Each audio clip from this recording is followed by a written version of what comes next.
하나님께서는 우리에게 빵을 주시려는 뜻을 가졌습니다. 그렇다면 우리는 하나님께 감사함으로 무엇을 드릴 생각입니까? 하나님께서는 생각만 하신 게 아니라 실제로 그 생명의 빵을 내려주셨습니다. 그렇다면 우리는 하나님께 현재 실제로 무엇을 드리고 있는 중입니까? 하나님께서는 생명의 빵을 먹이시기 위해 우리를 예수님께로 가까이 오게 하셨습니다. 그렇다면 우리는 하나님께 무엇을 드리기 위해 그분께 가까이 나아가고 있습니까? 요한복음 6장 65절 우리 함께 읽어보도록 하겠습니다. 시작. 또 그분께서 이르시되 그러므로 내가 너희에게 이르기를 내 아버지께서 오게 하지 아니하시면 아무도 내게 올 수 없도다 하였노라 하시니라. 아멘. 오늘 말씀 주제는 구원에 대해 감사드리는 삶입니다. 구원에 대해 감사드리는 삶. 형제자매님들 아시다시피 우리가 매주 오후 나눔 시간에 질문지의 질문에 답을 하는 시간을 가지고 있습니다. 그리고 그 질문지에는요, 마지막에 한 주 동안 그리스도인으로서 힘들었던 일이나 감사했던 일이 있었습니까? 라는 질문이 항상 있습니다. 기억하시죠? 저는 청년 형제 자매님들의 감사한 얘기를 들을 때 제 감사가 더욱더 풍성해집니다. 어떤 자매님은요, 한 주가 무탈해서 감사하다고 하고요. 자, 어떤 형제님은 가족들이 한 주 동안 모두 건강해서 감사하다고 합니다. 그리고 또 다른 형제님은 무엇에 감사한다고 하는 줄 아십니까? 자신이 살아있음에 감사한다고 합니다. 정말 대단한 감사죠. 자, 심오한 감사예요. 자, 이 모든 감사가 참 귀하지만 저는 이번 설교 준비를 하면서 우리 청년 학생 나눔 시간에 언급된 감사들 중 하나가 더 특별히 기억에 남습니다. 그건 바로 그리스도인 가정에서 태어나 복음을 듣고 구원받은 것에 대해 감사하다는 겁니다. 다시 한번 얘기하겠습니다. 그리스도인 가정에서 태어나 복음을 듣고 구원받은 것에 대해 감사하다라는 답이 있었습니다. 저는 목회자로서 이 말을 들었을 때 공감도 갖고 참 기뻤습니다. 여기 계신 그리스도인 부모님들께도요, 이처럼 기쁘게 들리는 말이 또 없을 거라 확신합니다. 사랑하는 형제 자매님들, 우리는 우리의 구원에 대해 감사드려야 합니다. 그런데 누구에게 감사드려야 할까요? 나에게 복음을 전해준 부모님이나 주일학교 선생님일까요? 물론 그분들께도 감사드려야 합니다. 하지만 그분들께만 감사드려선 안 됩니다. 그렇다면 나를 위해 십자가에서 죽으시고 묻히시고 부활하신 예수님께 감사드려야 할까요? 네, 당연히 예수님께 감사드려야 합니다. 하지만 우리가 예수님께만 감사드려선 부족합니다. 우리가 우리의 구원에 대해 반드시 감사드려야 할 분이 있는데요. 그분은 바로 하나님이십니다. 하나님. 그렇다면 우리는 우리의 구원에 대해 왜 하나님께 감사드려야 할까요? 왜냐하면 우리가 생명의 빵을 먹고 영원한 생명을 얻는 것은 하나님의 뜻이기 때문입니다. 우리가 생명의 빵을 먹고 영원한 생명을 얻는 것은 하나님의 뜻이기 때문입니다. 다르게 말하자면 우리가 예수님을 믿고 영원한 생명을 얻는 것은 하나님의 뜻이기 때문입니다.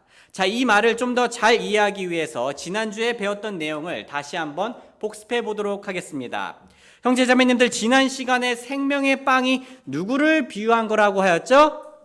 네, 다들 잘 기억해 주시네요. 자, 우리는 이 생명의 빵을 먹으면 영원히 삽니다. 요한복음 6장 48절에서 51절 말씀의 일부입니다.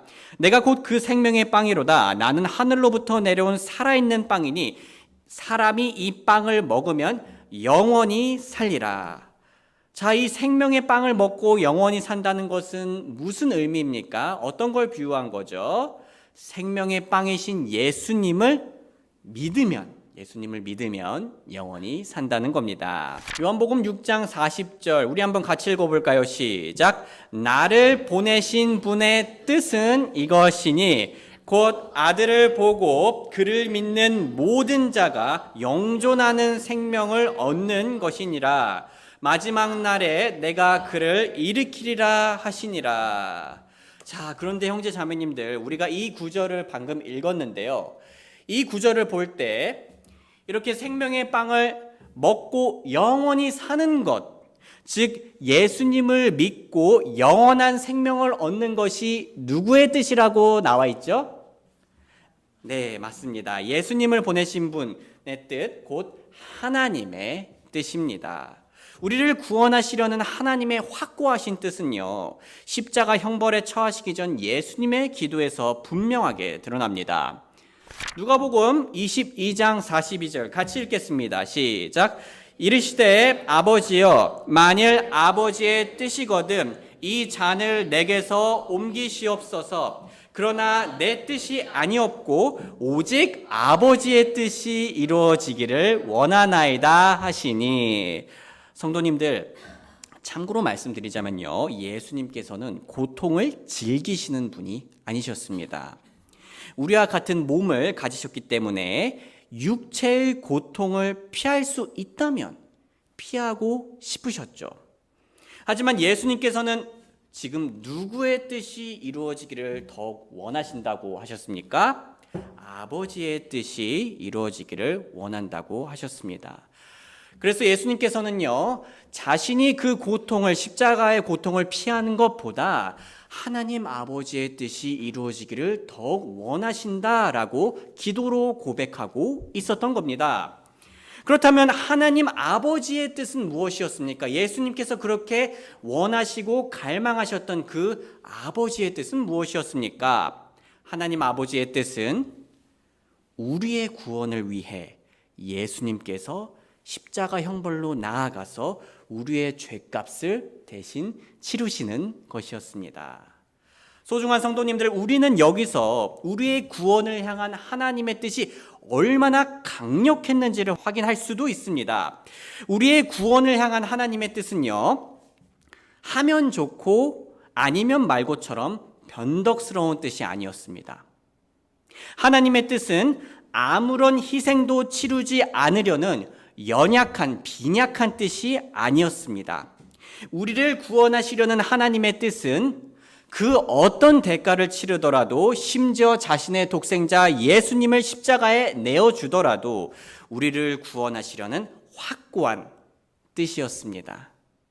비유하자면 이 확고한 뜻은 마치 불길에서 소방관이 어떤 희생을 치르더라도 사람들을 구하겠다는 뜻과 같고, 병원에서 자신의 생명을 버리면서까지 아이를 낳으려는 어머니의 확고한 뜻과 같습니다.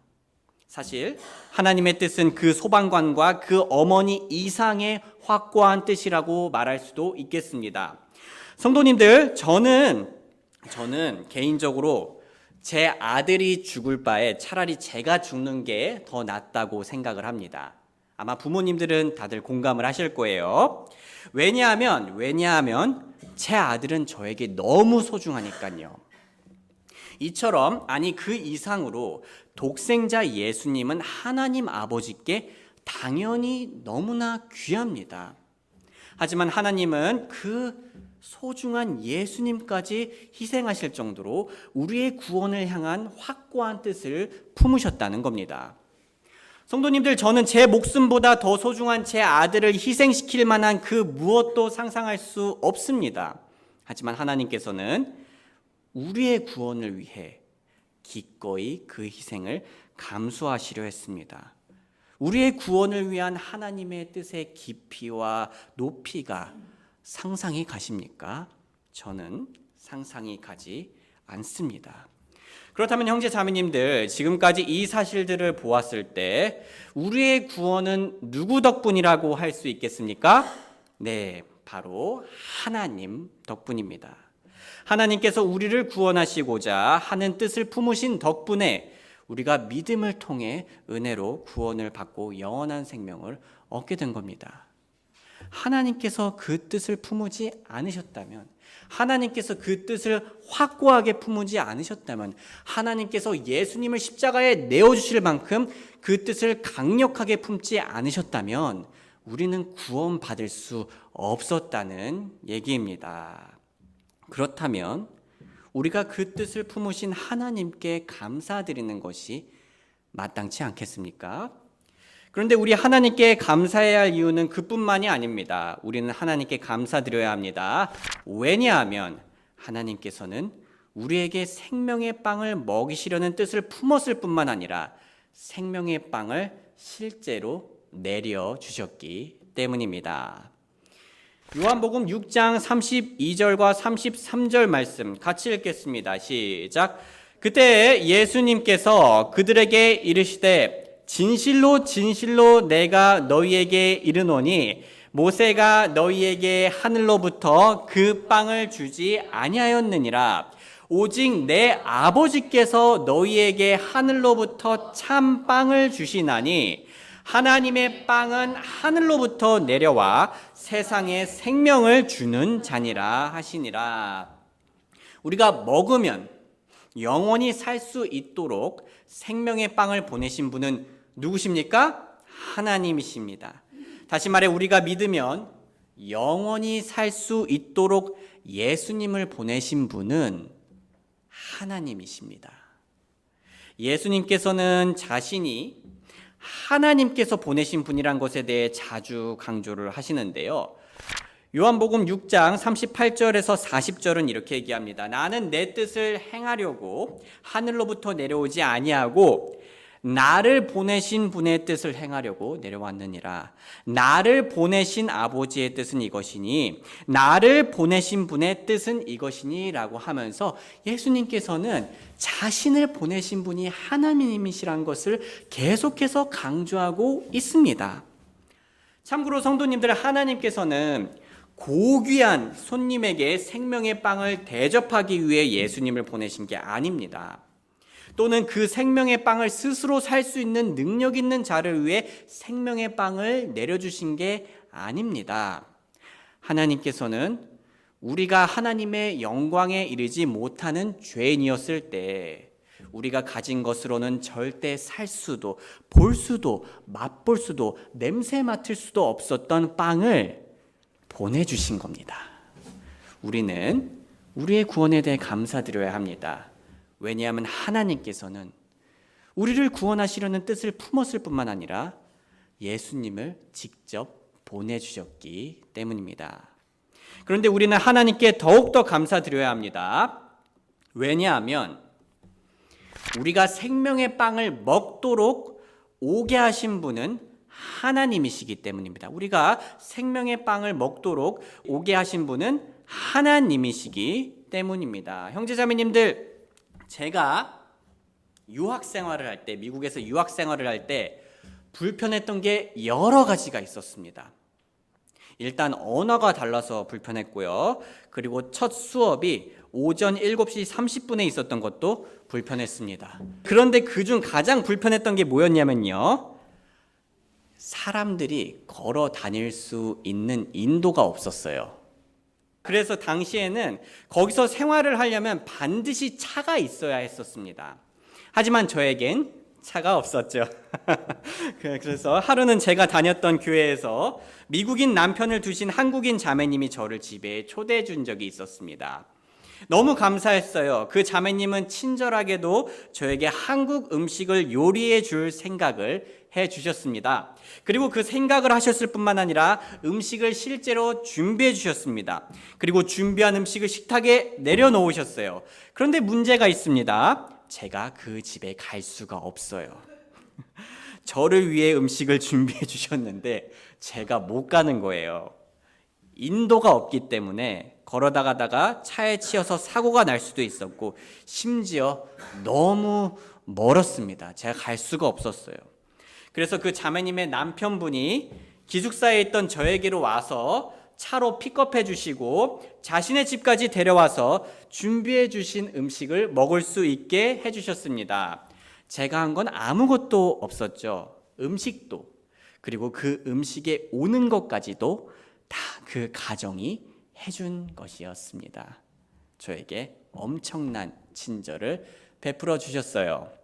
그런데 성도님들, 하나님께서는 우리에게 더 큰 친절을 베풀어 주신 사실을 알고 계십니까? 무슨 친절일까요? 바로 우리가 생명의 빵을 먹을 수 있도록 오게 하신 겁니다. 다시 말해, 우리가 예수님을 믿을 수 있도록 예수님께 오게 하신 겁니다. 사실 우리는 하나님 아버지의 도우심 없이는 예수님께 올 수 없는 존재들입니다. 그래서 예수님은 다음과 같이 말씀하셨죠. 같이 읽겠습니다. 시작. 또 그분께서 이르시되 그러므로 내가 너희에게 이르기를 내 아버지께서 오게 하지 아니하시면 아무도 내게 올 수 없도다 하였노라 하시니라. 소중한 형제 자매님들, 우리 사람들은 본성적으로 죄를 가지고 있기 때문에 죄성을 가지고 있어서 하나님을 찾지 않는 자들입니다. 로마서 3장 10절에서 12절 중요한 구절입니다. 같이 읽겠습니다. 시작. 이것은 기록된 바 의로운 자는 없나니 단 한 사람도 없으며 깨닫는 자도 없고 하나님을 찾는 자도 없으며 그들이 다 길에서 벗어나 함께 무익하게 되고 선을 행하는 자가 없나니 단 한 사람도 없도다. 성도님들, 우리가 복음을 믿고 구원받은 날을 다시 한번 기억해 보시길 바랍니다. 우리가 그렇게 믿고 구원을 받은 게 온전히 주변 분들의 도움 덕분일까요? 그렇다면 우리와 똑같이 친구나 주일학교 선생님이나 가족의 도움을 받아도 구원받지 못한 사람들은 어떻게 된 걸까요? 또는 우리가 믿고 구원을 받은 게 온전히 우리 덕분일까요?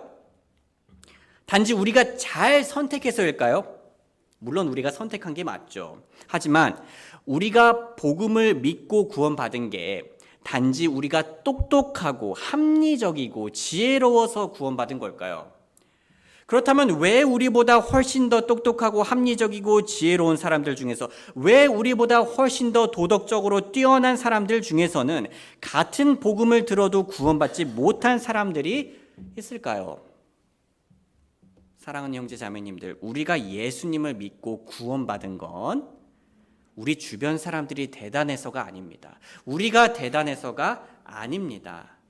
우리가 생명의 빵을 먹을 수 있었던 건, 우리가 예수님을 믿고 구원받을 수 있었던 건 우리의 마음을 예수님께로 오게 하신 하나님의 도우심이 있었기 때문입니다.